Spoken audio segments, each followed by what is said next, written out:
رواجت الاحترام بزرگوں اور عزیز دینی بھائیوں، اللہ تبارک و تعالیٰ کے بے حد انعامات اور احسانات ہیں کہ اللہ تعالیٰ نے ہمیں اور آپ کو مسلمان بنایا اور جناب نبی کریم صلی اللہ علیہ وسلم کی امت میں پیدا فرمایا۔ اللہ تبارک و تعالیٰ نے انبیاء علیہ السلام میں سے تمام انبیاء کو چنا اور تمام انبیاء میں سے جب ایک کو چننے کی باری آئی تو اللہ نے آمینہ کے لال عبداللہ کی در یتیم جناب نبی کریم صلی اللہ علیہ وسلم کی شخصیت کو چن کر کے اللہ نے آپ کے سر پر ختم نبوت کا تاج سجا کر کے اللہ نے آپ کو امام الانبیاء بنایا۔ اللہ نے تمام انبیاء علیہ السلام کا سردار بنایا۔ اسی طریقے سے اللہ تبارک و تعالیٰ نے جس نبی کو اعلیٰ عرفہ بنایا، جس نبی کا مقام اور مرتبہ اللہ نے سارے انبیاء سے اعلیٰ و عرفہ بنایا،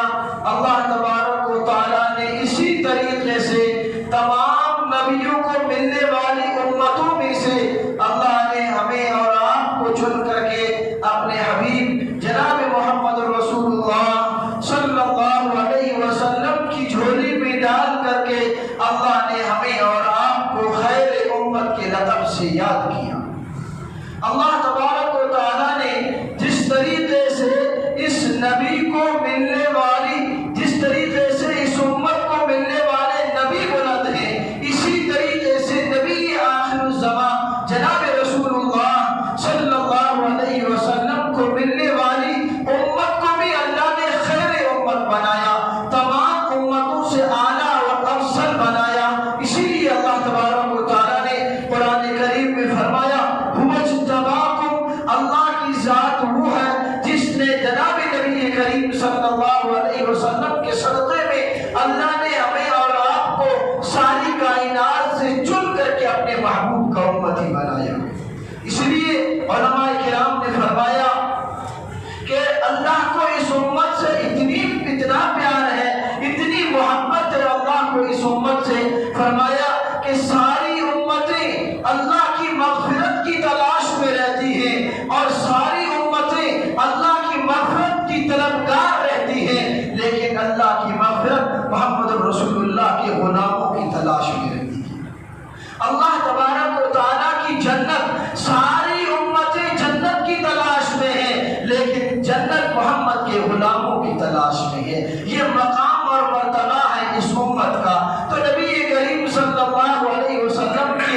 اس پاک ہستی کے طفیل اللہ نے ہمارے اوپر بہت سارے انعامات اور احسانات فرمائے ہیں۔ چونکہ انسان گنہگار ہے، ہر وقت انسان کے وجود سے گناہ سرزد ہوتے ہیں، اس لیے اللہ تبارک و تعالیٰ نے کئی 24 گھنٹے میں، کئی ہفتے میں، کبھی مہینے میں، کبھی سال میں اللہ نے ایسے ایام رکھے ہیں جن ایام کی بدولت اللہ تبارک و تعالیٰ ان ایام میں سے، ان مقدس گھڑیوں کی برکت سے اللہ تعالیٰ اپنے گنہگار بندوں کے گناہوں کو معاف فرماتے ہیں۔ سارے انسان گنہگار ہیں۔ اللہ کے رسول صلی اللہ علیہ وسلم نے فرمایا ہر آدمی گنہگار ہے، لیکن بہترین گنہگار وہ ہے جو گناہ کے بعد توبہ کرنے والا ہو۔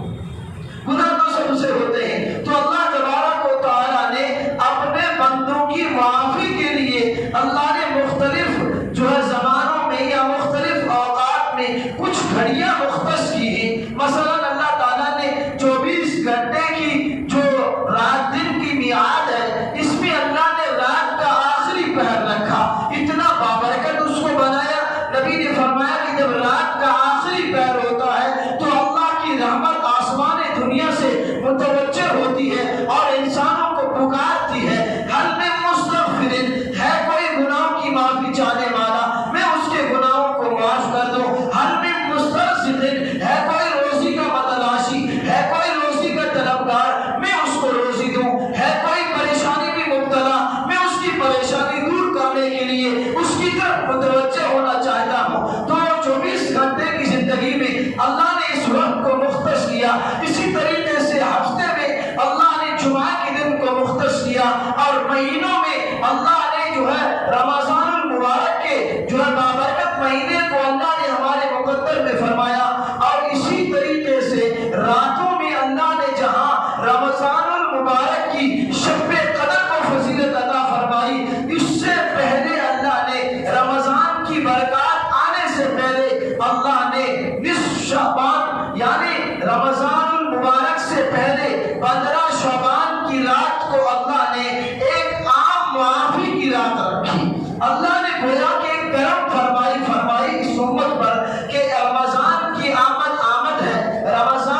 مفسرین کا قول یہ ہے کہ اس سورت میں اور اس آیت میں اسی رات کا تذکرہ ہے، اور بعض مفسرین نے کہا نہیں شب قدر کا تذکرہ ہے۔ بہرحال تو یہ مبارک رات بڑی بابرکتوں والی ہے، گویا کہ اللہ تبارک و تعالیٰ کا ایک احسان عظیم ہے ہمارے اوپر کہ سال بھر گناہوں میں گزار کر کے اور جو ہے سال بھر اللہ کی معاصی اور نافرمانی میں گزار کر کے اگر اس رات کے پہر میں بندہ اللہ کے حضور آ جاتا ہے اور اللہ کے حضور آ کر کے عرض کر دیتا ہے کہ یا اللہ میں نے غفلت کی زندگی گزاری ہے، یا اللہ میں گنہگار ہوں تو مجھے معاف کر دے، اللہ فرماتے ہیں میں اس کو معاف کر دوں گا۔ حدیث میں نبی کریم صلی اللہ علیہ وسلم نے فرمایا جب شعبان کی 15ویں رات ہو تو فرمایا قوموا لیلہ،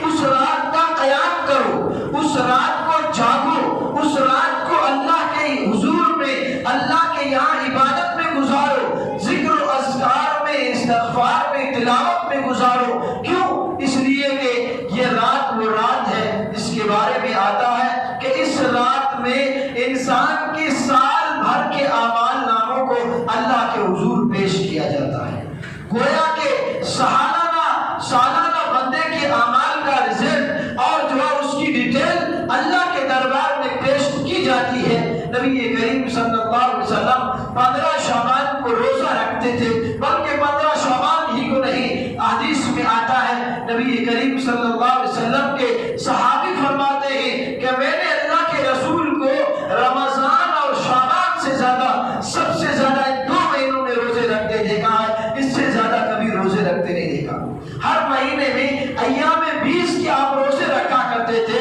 یعنی جو ہر مہینے کا جو بیچ ہوتا ہے اس بیچ کے 3 دن کے روزے ہر مہینے کے اللہ کے رسول رکھتے تھے، لیکن شعبان کے روزے اللہ کے رسول مسلسل اور متواتر رکھتے تھے۔ صحابی نے پوچھا یا رسول اللہ آپ کو رمضان میں اسی طریقے سے شعبان میں ہم نے بہت زیادہ روزے رکھتے دیکھا، تو اللہ کے رسول نے فرمایا کہ یہ وہ دن ہے کہ جس دن اعمال نامے اللہ کے حضور پیش کیے جاتے ہیں، اور میں یہ چاہتا ہوں کہ جب میرے اعمال نامے اللہ کے حضور جا رہے ہوں تو میں روزے کی حالت میں،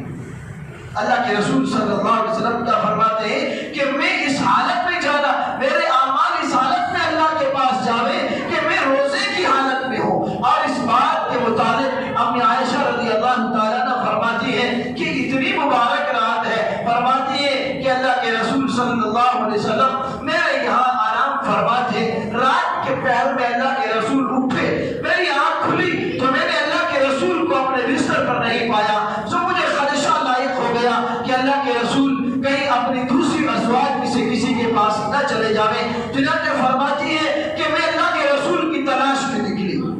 تو میں جب باہر نکلی تو میں نے دیکھا کہ جنت البقیع کی قبرستان میں نبی کریم صلی اللہ علیہ وسلم محو عبادت ہے اور اللہ کے حضور دعا کر رہے ہیں، گریہ زاری کر رہے ہیں، اور گریہ زاری کا اور دعاؤں کا عالم یہ ہے۔ امی عائشہ فرماتی ہے کہ میں اللہ کے رسول کے پیچھے ہاتھ اٹھا کر کے آہستہ آہستہ اللہ کے رسول کی دعاؤں پر آمین کہتی رہی، آمین کہتی رہی۔ امی عائشہ فرماتی ہے کہ میرے ہاتھ تھک گئے، میں نے اپنے ہاتھ نیچے کر دیے، تھوڑی دیر کے بعد پھر میں نے ہاتھ اٹھائے، جب میں ہاتھ اٹھا کر کے تھک گئی تو میں واپس آ گئی کہ اللہ کے رسول اتنی لمبی دعائیں کر رہے ہیں۔ جب اللہ کے رسول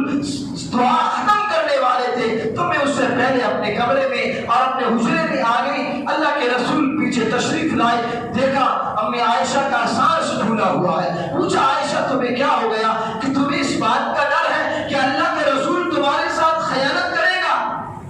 امی عائشہ نے فرمایا یا رسول اللہ مجھے گمان ہو گیا کہ آپ کسی ازواج میں سے کسی کے پاس چلے گئے ہو۔ امی عائشہ نے فرماتی ہے اللہ کے رسول نے فرمایا عائشہ جانتی ہو یہ کون سی رات ہے؟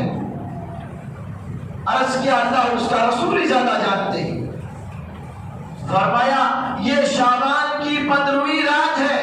اللہ تعالیٰ اس رات عام معافی کا اعلان فرماتے ہیں، اور اللہ تعالیٰ اس رات میں اتنے بندے دوزخ سے آزاد فرماتے ہیں، اتنے بندے دوزخ سے آزاد فرماتے ہیں۔ اللہ کے رسول نے تعداد نہیں بتائی، مثال دی، فرمایا کہ بنو کلب کے قبیلے کی کی بکریوں کے بالوں کے بقدر اللہ گناہوں سے بندوں کو پاک کرتا ہے۔ بنو کلب مدینہ منورہ کا ایک قبیلہ تھا، بہت بڑا قبیلہ تھا، اور اس قبیلے کا جو ہے کام ہی یہی تھا کہ وہ لوگ بکریاں پالتے تھے۔ علماء کرام نے لکھا ہے کہ 10 میل کے ایریے میں ان بنو کلب کی بکریاں چرا کرتی تھی۔ 10 میل کے ایریے میں چرنے والی اور رہنے والی اور بیٹھنے والی بکریوں کی تعداد کیا ہوگی، پھر ان بکریوں کے بدن پر بالوں کی تعداد کیا ہوگی، اس کا اندازہ ہمارا آپ نہیں لگا سکتے۔ گویا کہ ایک عام معافی کا اعلان ہوتا ہے اللہ کی طرف سے، اور جو ہے حدیث میں نبی کریم صلی اللہ علیہ وسلم نے فرمایا کہ رات کا قیام کرو، دن کا روزہ رکھو، اس لیے کہ جب یہ رات آتی ہے تو اللہ کی جو ہے غروب شمس سے ہی، ابھی غروب جو ہے آفتاب غروب ہوتا ہے اور اللہ کی رحمت آسمان دنیا کی طرف متوجہ ہوتی ہے، اور اعلان ہوتا ہے الا من مستغفر، ہے کوئی معافی چاہنے والا، ہے کوئی اپنے گناہوں سے معافی چاہنے والا، میں اس کے گناہوں کو معاف کرنے کے لیے آیا ہوا ہوں، ہے کوئی روزی کا متلاشی، ہے کوئی روزی چاہنے والا، ہے کوئی کاروبار میں پریشانی میں مبتلا، آ جاؤ، میں تمہاری مسائل کو حل کرنے کے لیے آج تمہاری طرف متوجہ ہوں، ہے کوئی جو ہے اولاد لینے والا، ہے کوئی بے اولاد جس کو اولاد چاہیے، اللہ کے رسول نے فرمایا یہ آوازیں لگتی رہتی ہے حتی تطلع الفجر، یہاں تک کہ فجر طلوع نہ ہو جائے، یعنی صبح صادق تک یہ آواز اللہ کی یہاں لگتی رہتی ہے، اور اللہ تبارک و تعالیٰ نے گنہگار بندے آتے ہیں اللہ کے حضور، اپنے گناہوں کی معافی مانگتے ہیں اور عام معافی کا اعلان ہوتا ہے، لیکن اللہ تبارک و تعالیٰ کی اس عام معافی کے باوجود بھی اگر ہم اللہ کے حضور اپنے گناہوں کی معافی نہ مانگے، اور اللہ کی گویا کہ اللہ کا دریائے کرم جوش میں ہے، جوش میں ہے، اور کس چیز کی کمی ہے، کس چیز کی کمی ہے مولا تیرے خزانے میں، کس چیز کی کمی ہے مولا تیری گلی میں، دنیا تیری گلی میں، عقبہ تیری گلی میں، اور تیرے کرم سے کریم کون سی شے ملی نہیں، یہاں جھولی ہی میری تنگ ہے پر تیرے یہاں کمی نہیں،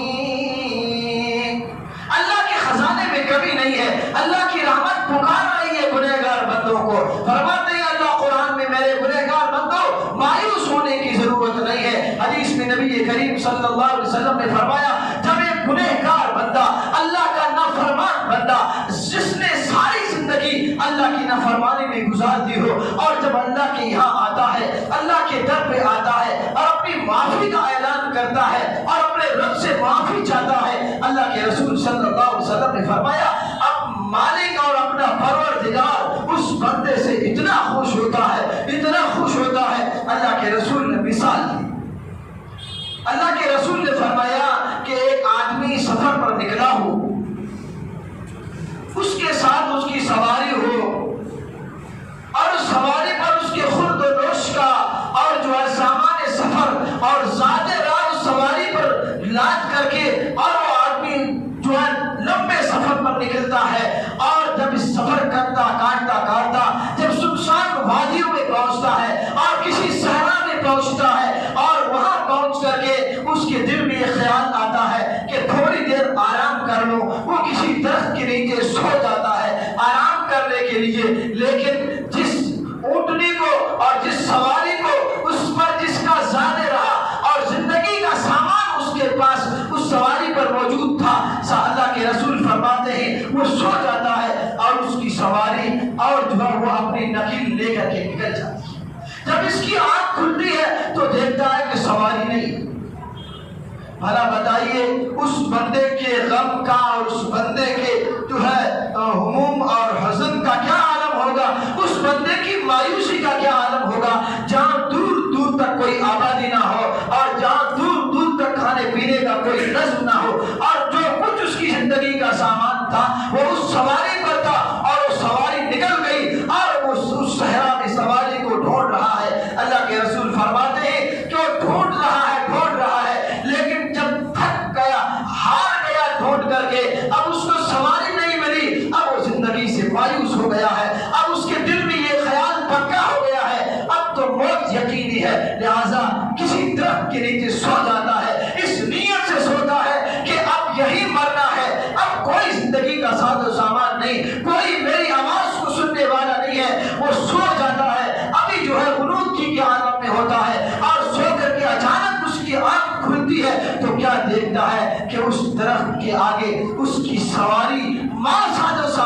موجود ہوتی ہے. اللہ کے رسول نے فرمایا اس کی خوشی کا عالم یہ ہوگا کہ وہ بندہ خوشی پہ کیا اٹھا, یا اللہ انت عبدی وانا ربک.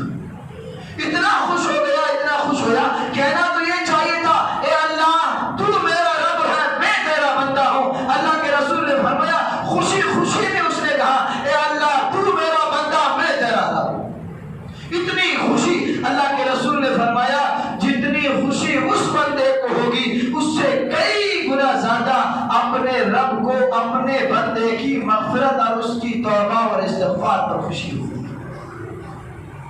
آپ معافی کا اعلان. اور حدیث میں نبی کریم صلی اللہ علیہ وسلم نے فرمایا, حدیث قدسی بیان کرتے ہوئے اپنے رب کا یہ ارشاد نقل کیا. اللہ کے رسول نے فرمایا اللہ تعالیٰ فرماتے ہیں کہ جب کوئی برا گنہگار جس کی ساری زندگی گناہوں میں گزری ہو, ساری جوانی اللہ کی نافرمانی میں گزری ہو, جس نے اپنی زندگی میں ایک مرتبہ بھی اللہ کے حضور سجدہ نہیں کیا, جس کے دامن میں ایک بھی نیکی نہیں ہے, جوانی کا نشہ تھا, مال کی جو ہے دھن تھی, اور جو ہے حکومت کے نشے میں, جوانی کے نشے میں, مال اور دولت کی فراوانی کے نشے میں اللہ کو بھولا رہا, اللہ کی نافرمانی پر نافرمانی کرتا رہا, ہوتے ہوتے اب اس مقام پر پہنچ گیا ہے کہ اب بالوں میں سفیدی اتر آئی. اب بالوں میں سفیدی اتر آئی, اب جو ہے زندگی سے مایوس ہو گیا. جس معاشرے میں اور جس سوسائٹی میں اس کو سلام کیا جاتا تھا, اس کی بات کو اہمیت دی جاتی تھی, اب عالم یہ ہے کہ اس بوڑھے کو پوچھنے والا کوئی نہیں ہے. اولاد نے بھی نگاہیں پھیر لی. سب سے بڑا حادثہ اس پر ہی آیا کہ اس کی جیب خالی ہو گئی, بیچارہ کہیں جا سکتا ہے نہ آ سکتا ہے. اب تو گھر کے بیٹھک روم میں عبرت کا نشان بنا ہوا ہے, کوئی پوچھنے کے لیے تیار نہیں ہے. فیملی والے بھی اسی میں جو ہے بیٹھک کے اندر اس کو کھانا دے دیتے ہیں, اور جو ہے اولاد بھی نافرمان ہو گئی. اب زندگی مایوس ہو گیا, چاروں طرف کوئی سننے والا نہیں ہے. اللہ فرماتے اس عالم میں جب یہ گنہگار بندہ آتا ہے اور رات کی تنہائی میں آتا ہے اور اللہ کے حضور عرض کرتا ہے ربا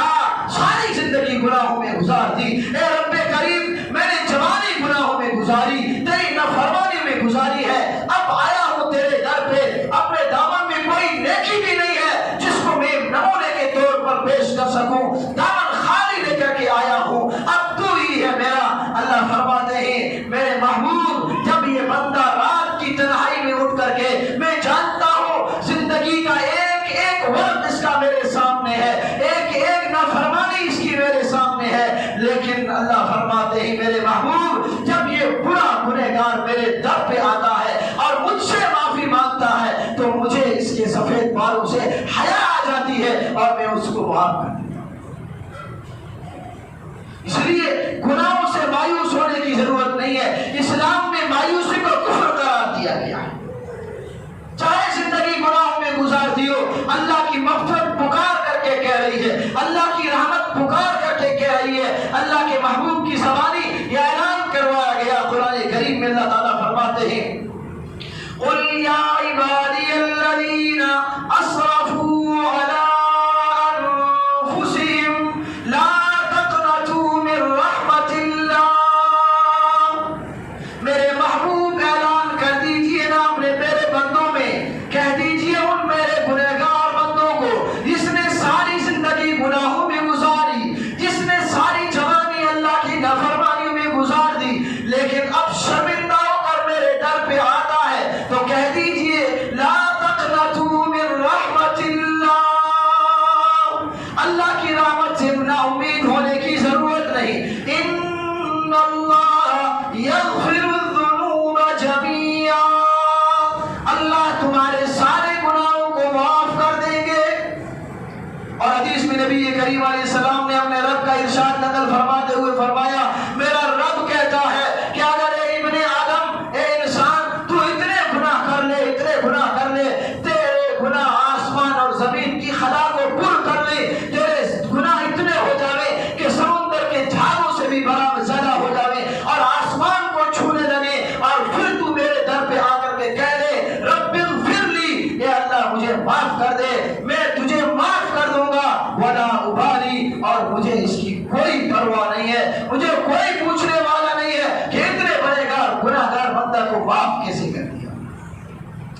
لیے شاعر نے کہا کہ باز آ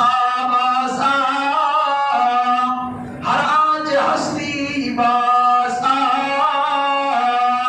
گر کافرو قبرو بت پرستی باز آ این درگاہ ما درگاہ نومیدی نیست صد بار اگر توبہ شکستی باز آ رب العالمین فرماتے ہیں میرے گنہگار بندے اگر 100 مرتبہ بھی تو توبہ کر کے توڑ بیٹا ہے پھر بھی اس کی رحمت سے نا امید ہونے کی ضرورت نہیں ہے. آنا میرے در پہ ایک مرتبہ میرے در پہ سر جھکا کے دیکھنا اور آ کر کے عرض کرنا کہ تنگ دستی کے جو عالم میں گھبراتا ہوں، تنگ دستی کے عالم میں جو میں گھبراتا ہوں، پردرے غیر پہ جاتے ہوئے شرماتا ہوں، ہاتھ پھیلانے میں محتاج کو غیرت کیسی، شرم اتنی ہے کہ بندہ تیرا کہلاتا ہوں. رب العالمین فرماتے ہیں میرے گنہگار بندوں کو کہہ دیجئے نا ادعونی استجب لکم، مجھے پکارو تو صحیح، مجھے پکارو تو صحیح، میں تمہاری دعا پکار کو سننے کے لیے ہر وقت انتظار کرتا ہوں. آؤ تو صحیح میرے در پہ میرے گنہگار بندو، ایک مرتبہ آ جاؤ، زندگی بھر کے گناہوں کو معاف کر دوں گا. اس لیے یہ مبارک رات آنے والی ہے جو ہے بڑی مبارک رات ہے، لیکن افسوس یہ ہے کہ آج ہم نے اس مبارک رات کو، جس رات کو اللہ نے عام مغفرت کا اعلان کیا ہو، لیکن چند اشخاص نبی نے ایسے فرمائے، کچھ بدترین لوگ ایسے ہی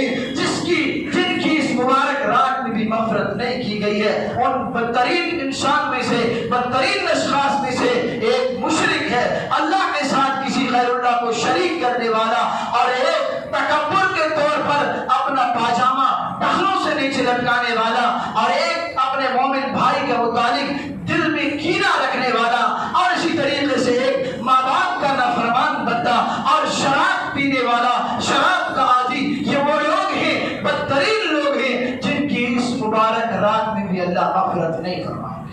اس لیے اللہ کے یہاں معافی مانگے، پہلے گناہوں سے توبہ کریں. رمضان المبارک کی مقدس اور بابرکت گھڑیاں آ رہی ہیں، گویا کہ موسم بہار آ رہا ہے. اس موسم سے پہلے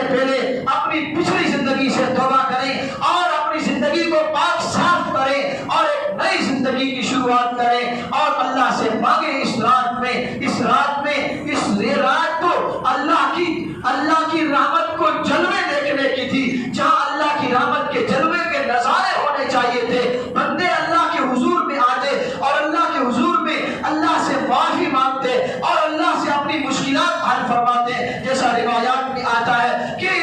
اس رات میں سال بھر کے گویا کے ڈپارٹمنٹ کی اللہ کے یہاں تقسیم ہوتی ہے، کس بندے کو کتنی روزی دی جائے گی، اس سال کتنے بندے اس دنیا میں پیدا ہوں گے اور کتنے دنیا سے جائیں گے. تو یہ مقدس رات ہے جس میں گویا کہ ہمارے 12 مہینوں کے جو ہے روزی کے، زندگی کے حالات کے فیصلے ہوتے ہیں. روئیں اللہ سے اور اللہ کے آگے گڑ گڑا کر کے خیر و عافیت مانگے. سال بھر ہم روزی روٹی کے پیچھے بھاگتے ہیں اور ان کی پریشانیوں میں مبتلا ہو کر کے در در کی ٹھوکریں کھاتے ہیں. اس مبارک رات میں اللہ کے حضور اپنی ساری ڈیمانڈیں منوائی. اللہ کے یہاں اللہ مانگنے کے لیے تیار ہے، کوئی مانگنے والا ہونا چاہیے. لیکن ہم نے اس رات کو بھی جلوس بنا دیا، ہم نے اس رات کو بھی گویا کہ خرافات میں گھیر کر کے جہاں اللہ کی رحمت برس رہی ہوتی ہے، ہم نے اس رات کو جو ہے فضولیات میں اور جو ہے اسی طریقے سے بیہودہ کاموں میں جس کا شریعت سے کوئی تعلق نہیں، کہیں آتش بازی کی جاتی ہے،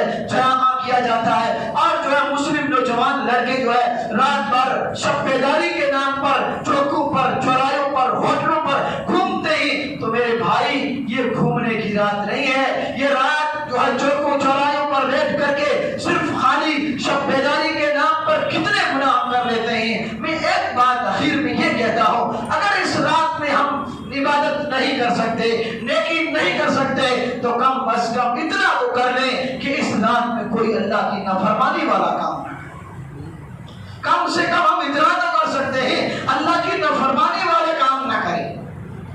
اور اس رات میں اللہ کے رسول صلی اللہ علیہ وسلم نے فرمایا کہ اس رات کو جاگو، اللہ کے حضور میں آؤ، لیکن جاگنے کی شکل کیا ہے کہ انفرادی طور پر، اجتماعی عبادت کا اس رات میں کوئی تعلق نہیں ہے۔ کچھ لوگ جو ہے مخصوص عبادتیں اس رات میں کرتے ہیں، مخصوص صورتیں، رکعت جو ہے نماز نوافل کی جماعت ہوتی ہے اور اس جماعت میں مخصوص صورتیں پڑھی جاتی ہیں اور اس کے مخصوص فوائد بتائے جاتے ہیں، تو یہ ان کا شریعت سے کوئی تعلق نہیں ہے۔ نبی کریم صلی اللہ علیہ وسلم نے جو ہے اس مبارک رات میں آپ نے عمل کیا ہے، تو آپ گئے تو اپنی عائشہ فرماتی ہے کہ آپ اٹھ کر کے چلے گئے، مجھے آپ کے چلے جانے کے بعد پتہ چلا۔ اگر اتنی اہمیت کی حامل اور اجتماعی دعا کا اور اجتماعی عبادت کا اگر تصور ہوتا تو نبی کی حدیث میں ضرور ہمیں اس کی کوئی مثال ملتی، لیکن نبی کی زندگی میں اجتماعی شکل کی کوئی مثال نہیں ہے۔ انفرادی طور پر آپ اللہ کی عبادت کریں، قرآن کی تلاوت کریں، ذکر و اذکار کریں، جتنا آسان ہے۔ پوری رات جاگنا ضروری نہیں ہے، اگر آپ پوری رات نہیں جاگ سکتے ہیں تو ایک پہر جاگیے، جتنی اللہ توفیق دے آپ نمازیں پڑھیے، نوافل پڑھیے اور اس کے بعد آرام سے دعا مانگ کر کے سو جائیے۔ کم از کم ہم باقیہ کے گناہوں سے بچ جائیں گے تو یہ بھی ہمارے لیے صحیح قسمت ہوگی۔ بہرحال بہت ساری باتیں اس تعلق سے کہنی تھی، لیکن وقت بہت کم رہتا ہے۔ اللہ تعالیٰ سے دعا کریں کہ اللہ تعالیٰ اس مبارک رات کے ہمیں قدر کی توفیق عطا فرمائے اور اس کی مبارک گھڑیوں سے بے فائدہ اٹھانے کی توفیق عطا فرمائے۔ وآخر دعوانا الحمدللہ۔